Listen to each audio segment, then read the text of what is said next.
ओम शांति। 28 मार्च 2024 के ईश्वरीय महावाक्य। पहले एक नज़र मुरली के मुख्य पॉइंट पर। बाबा ने कहा, जो बच्चे अपने को आत्मा समझ परमपिता परमात्मा के साथ योग लगाते हैं उनको सच्चा योगी कहा जाता है। तुम बाप के साथ योग लगाने से पवित्र बनते हो, वह है भोगी, तुम हो योगी। पुरुषोत्तम बनने का युग है। पुरुषोत्तम कहा जाता है ऊंच और पवित्र मनुष्य को। ऊंच और पवित्र यह लक्ष्मी नारायण थे। ब्रह्मा को शरीरधारी दिखाते हैं, शिव बाबा तो अशरीरी है। बच्चे समझ गए हैं अशरीरी और शरीरधारी का मिलन होता है, उनको तुम कहते हैं बाबा। मीठे बच्चे, संगम युग को कभी भूलो मत, या भूलने से सारा ज्ञान भूल जाता है। अब पुरानी दुनिया भी बदल नई होनी है। बाप आकर दुनिया को भी बदलते हैं तो बच्चों को भी बदलते हैं। और फिर बाबा ने कहा, रचयिता बाप बैठ तुम बच्चों को रचना का राज समझाते हैं। बाप है रचयिता। बीज रूप बीज को कहा जाता है वृक्षपति। सारी सृष्टि ही हिंसक है, एक दो की हिंसा करने वाले हैं। अब तुम बच्चों को ज्ञान मिला है। अहिंसक सिर्फ एक ही देवता धर्म होता है सतयुग में। तुम योग बल से विश्व की राजाई लेते हो, उसको ही राम राज्य कहा जाता है। गीता पाठी कहते भी है भगवान वाच काम महाशत्रु है, उनको जीतने से जगत जीत बनते हैं, परंतु समझते नहीं है। वह जब यह अक्षर सुनाते हैं तो उन्हों को समझाना चाहिए, तुम बच्चे पवित्रता में रहने वाले महावीर हो। महावीर ही विजय माला में पिरोए जाते हैं। काम महाशत्रु है। अब पवित्र बनना चाहते हो तो एक युक्ति से बनो। अपने को आत्मा समझ भाई भाई की दृष्टि पक्की करो। और फिर लास्ट में बाबा ने कहा, जीवन मुक्ति है भी सेकेंड की, फिर भी याद की यात्रा समय ले लेती है। मुख्य याद की यात्रा में ही विघ्न पड़ते हैं। पहले अल्प समझना है। अल्प को न जाना तो कुछ भी रहस्य बुद्धि में आएगा ही नहीं। तुम बुलाते भी हो बाप दादा, यह भी समझते हैं बाप की सवारी हमारे सिर पर है। बहुत उनकी महिमा करता हूँ, कितना समझाता हूँ। बच्चे बाप को याद करो, दैवी गुण धारण करो, खान पान की संभाल करो। इस योग बल से तुम्हारे से सारा किचरा निकल जाता है। पढ़ाई से किचरा नहीं निकलता है, याद से सब किचरा भस्म हो जाता है, कट निकल जाती है। एक तो बाप को याद करना चाहिए, दूसरा पवित्र जरूर बनना चाहिए। और अब सुनते हैं महावाक्यों को विस्तार से। मुरली का सार है, मीठे बच्चे, यह कल्याणकारी पुरुषोत्तम संगम युग है। इसमें पुरानी दुनिया बदल नई दुनिया होती है। इस युग को तुम भूलो मत। प्रश्न है, बाप छोटे बड़े सभी बच्चों को आप समान बनाने के लिए एक प्यार की शिक्षा देते हैं, वह कौन से? उत्तर है, मीठे बच्चे अब भूले मत करो। यहाँ तुम आए हो नर से नारायण बनने, तो दैवी गुण धारण करो। किसी को भी दुख मत दो। भूले करते हैं तो दुख देते हैं। बाप कभी बच्चों को दुख नहीं देते, वह तुम्हें डायरेक्शन देते हैं। बच्चे मामे कम याद करो, योगी बनो तो विकर्म विनाश हो जाएंगे, तुम बहुत मीठा बन जाएंगे। ओम शांति। जो बच्चे अपने को आत्मा समझ परमपिता परमात्मा के साथ योग लगाते हैं उनको सच्चा योगी कहा जाता है। क्योंकि बाप टूथ सच्चा है ना, तो तुम्हारा बुद्धि योग सत्य के साथ है। वह जो कुछ सुनाते हैं सत्य ही है। योगी और भोगी दो प्रकार के लोग हैं। भोगी भी अनेक प्रकार के होते हैं, योगी भी अनेक प्रकार के होते हैं। तुम्हारा योग तो एक ही प्रकार का है। उन्हों का संन्यास अलग है, तुम्हारा सन्यासी अलग है। तुम हो पुरुषोत्तम संगम युग के योगी, और किसको इस योग का पता ही नहीं कि हम पावन योगी है या पतित भोगी है, यह भी बच्चे जानते नहीं। पावा तो सबको बच्चा बच्चा कहते हैं, क्योंकि बाप जानते हैं कि हम बेहद आत्माओं का पिता हूँ, और तुम यह समझते हो कि हम आत्मा सब आपस में भाई भाई है। वह हमारा बाप है। तुम बाप के साथ योग लगाने से पवित्र बनते हो। वह है भोगी, तुम हो योगी। बाप अपना परिचय तुमको देते हैं। यह भी तुम जानते हो कि यह पुरुषोत्तम संगम युग है। यह तुम्हारे बिगर कोई जानते नहीं। इसका नाम है पुरुषोत्तम संगम युग। इसलिए पुरुषोत्तम अक्षर को कभी नहीं भूलना। यह पुरुषोत्तम बनने का युग है। पुरुषोत्तम कहा जाता है ऊंच और पवित्र मनुष्य को। ऊंच और पवित्र यह लक्ष्मी नारायण थे। तुमको अब टाइम का भी पता पड़ता है। 5000 वर्ष के बाद यह दुनिया पुरानी होती है। फिर इसको नया बनाने के लिए बाप आते हैं। अब हम हैं संगम युगी ब्राह्मण कुल के। ऊंच से ऊंच है ब्रह्मा, परंतु ब्रह्मा को शरीरधारी दिखाते हैं। शिव बाबा तो अशरीरी है। बच्चे समझ गए हैं अशरीरी और शरीरधारी का मिलन होता है। उनको तुम कहते हो बाबा। यह वंडरफुल पार्ट है ना। इनका गायन भी है, मंदिर भी बनते हैं। कोई किस रीति रथ को सिंगारते हैं। यह भी बाबा ने बताया है। बहुत जन्मों के अंत के जन्म के भी अंत में मैं प्रवेश करता हूँ। कितना क्लियर समझाते हैं। पहले पहले भगवानवाच कहना पड़े, फिर मैं बहुत जन्मों के अंत में सभी राज बच्चों को ही समझाता हूँ, और कोई समझ भी न सके। तुम बच्चे भी कभी कभी भूल जाते हो। पुरुषोत्तम अक्षर लिखने से समझेंगे यह पुरुषोत्तम युग ही कल्याणकारी युग है। अगर युग याद है तो समझेंगे अब हम नई दुनिया के लिए बदल रहे हैं। नई दुनिया में होते ही है देवताएं। युगों का भी अब तुमको पता पड़ रहा है। बाप समझाते हैं, मीठे बच्चे, संगम युग को कभी भूलो मत।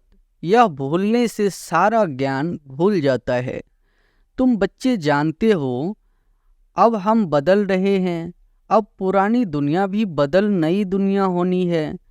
बाप आकर दुनिया को भी बदलते हैं तो बच्चों को भी बदलते हैं। बच्चे बच्चे तो सभी को कहते हैं। सारी दुनिया की जो भी आत्माएं हैं सब बच्चे हैं। सबका पार्ट इस ड्रामा में है। चक्र को भी सिद्ध करना है।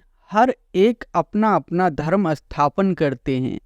यह देवी देवता धर्म सिवाय बाप के कोई स्थापन कर न सके। यह धर्म कोई ब्रह्मा नहीं स्थापन करते। नई दुनिया में है देवी देवता धर्म। पुरानी दुनिया में सब मनुष्य ही मनुष्य है।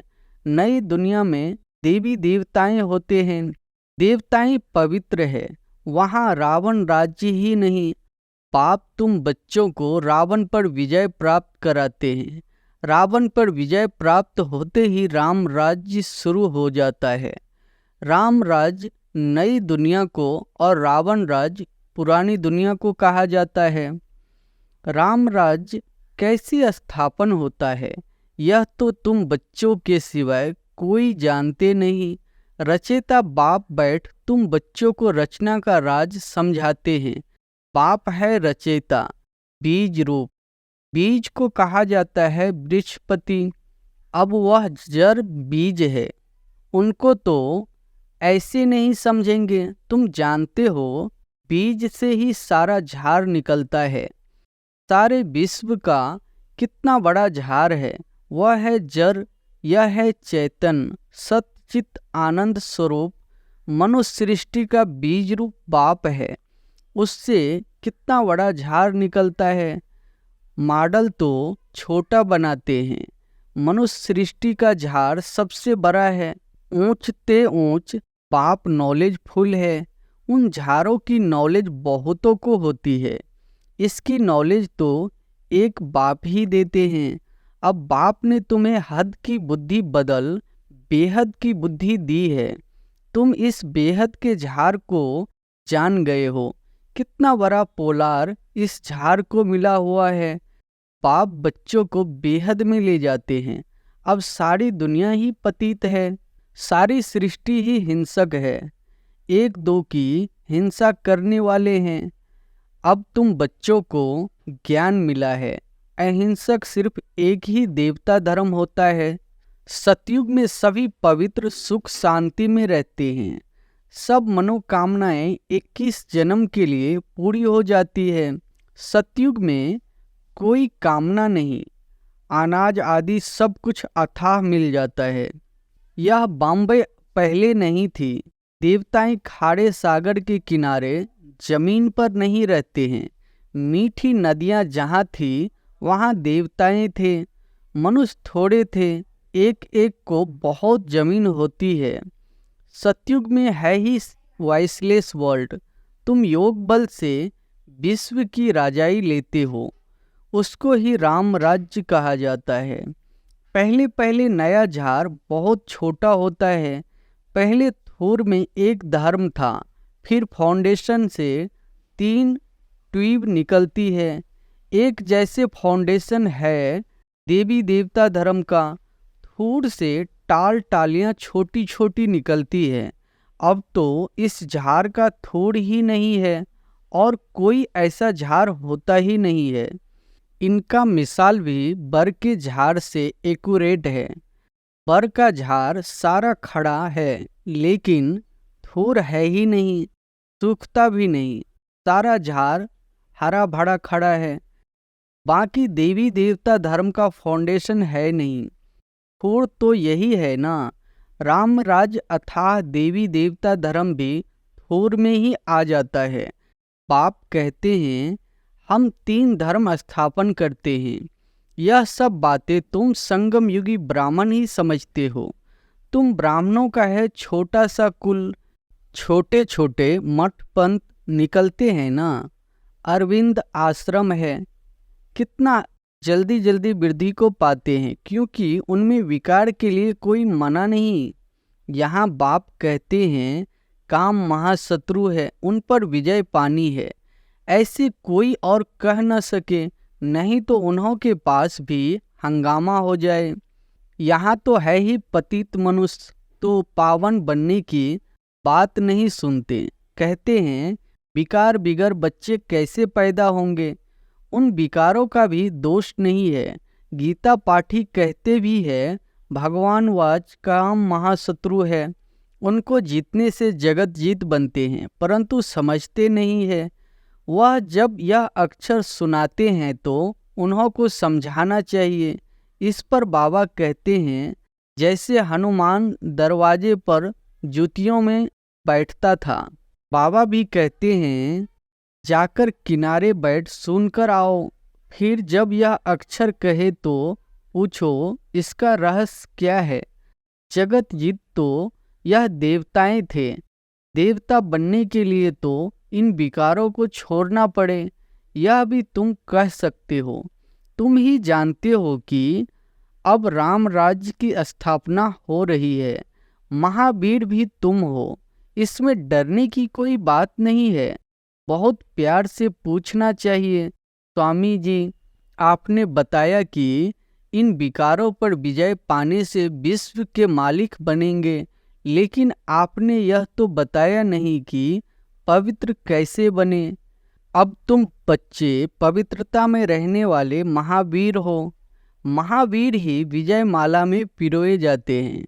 मनुष्यों के कान तो रॉन्ग बातें सुनने पर हीरे हुए हैं। तुमको अब रॉन्ग बातें सुनना पसंद नहीं आती। राइट बातें तुम्हारे कानों को अच्छी लगेगी। Hear no evil. मनुष्यों को सुजाग तो जरूर करना है। भगवान कहते हैं पवित्र बनो। सतयुग में सब पवित्र देवताएं थे। अब सब अपवित्र है, ऐसे ऐसे समझाना चाहिए। बोलो हमारे पास यह सत्संग होता है, उसमें यह समझाया जाता है कि काम महाशत्रु है। अब पवित्र बनना चाहते हो तो एक युक्ति से बनो। अपने को आत्मा समझ भाई भाई की दृष्टि पक्की करो। तुम बच्चे जानते हो, पहले पहले यह भारत बहुत भरपूर खंड था। अब खाली होने के कारण हिंदुस्तान नाम रख दिया है। पहले भारत धन दौलत पवित्रता सुख शांति सबसे भरपूर था, अब है दुखों से भरपूर। तब पुकारते हैं, हे दुख हरता सुख करता। तुम कितना खुशी से बाप से पढ़ते हो। ऐसा कौन होगा जो बेहद के बाप से बेहद सुख का वर्षा नहीं लेगा। पहले पहले अल्प समझना है। अल्प को न जाना तो कुछ भी रहस्य बुद्धि में आएगा ही नहीं। तो बेहद का बाप जो बेहद का वर्षा देते हैं, जब यह निश्चय बैठे तब आगे बढ़ें। बच्चों को बाप से कुछ भी प्रश्न पूछने की दरकार नहीं है।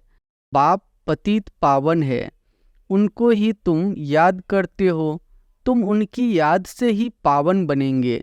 मुझे बुलाया ही इसलिए है, जीवन मुक्ति है भी सेकंड की, फिर भी याद की यात्रा समय ले लेती है।